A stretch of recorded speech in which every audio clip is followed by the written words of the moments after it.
Pemirsa, persidangan kasus dugaan pencemaran nama baik terkait ijazah mantan Presiden Joko Widodo memasuki babak baru. Tifauziah Tiasuma atau Dr. Tifa resmi didakwa dengan pasal berlapis mulai dari fitnah hingga Undang-Undang Informasi dan Transaksi Elektronik ITE.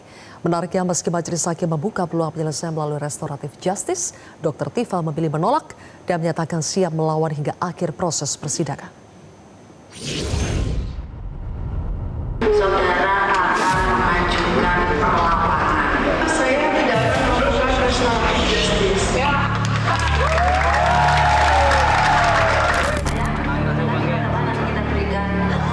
Jalan damai dibuka, namun ditolak. Tifauziah Tiasuma atau Dr. Tifa memilih menghadapi persidangan hingga akhir setelah resmi didakwa dalam kasus dugaan penyebaran berita bohong dan pencemaran nama baik terkait ijazah mantan Presiden Joko Widodo.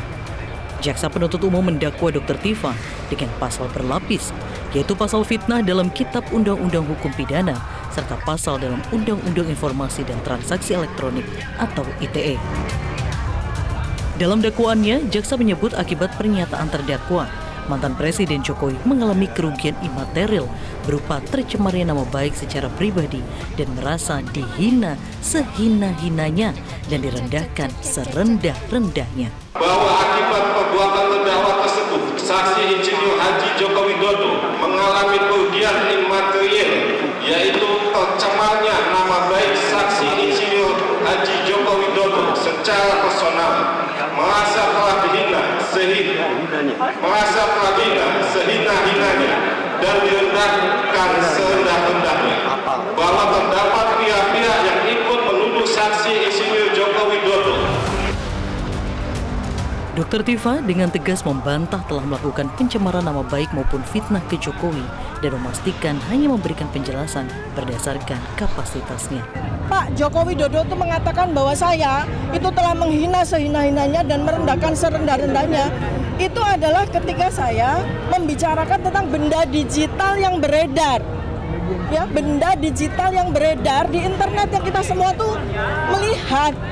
Ya, dan saya juga memberikan penjelasan secara keilmuan saya, ya sesuai kompetensi saya sebagai dokter. Jadi pasal ini semua itu tidak ada relevansinya dengan saya. Nah, adapun tuduhan yang rendah ya, artinya yang tuduhan yang bulanan tahunan, yaitu yang berkaitan dengan pasal pencemaran nama baik dan fitnah, ya itu tolong dibuktikan dulu di mana saya melakukan pencemaran nama baik.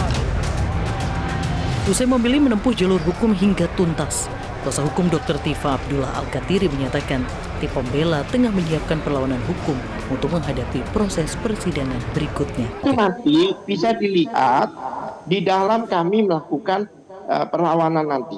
Coba lihat, kami akan kami akan counter semuanya apa yang dikatakan oleh jaksa tadi. Okay. Sidang akan dilanjutkan pada Kamis 9 Juli 2026 dengan agenda pembacaan eksepsi atau keberatan atas dakwaan jaksa. Jaksa sebelumnya juga menegaskan tuduhan terkait ijazah yang disampaikan terdakwa tidak benar. Hal ini merujuk pada keterangan dari Universitas Gadjah Mada yang berulang kali menyatakan bahwa Joko Widodo merupakan lulusan resmi universitas tersebut. Tim Liputan Metro TV. Jelajahi cara baru mendapatkan informasi. Download Metro TV Extend sekarang.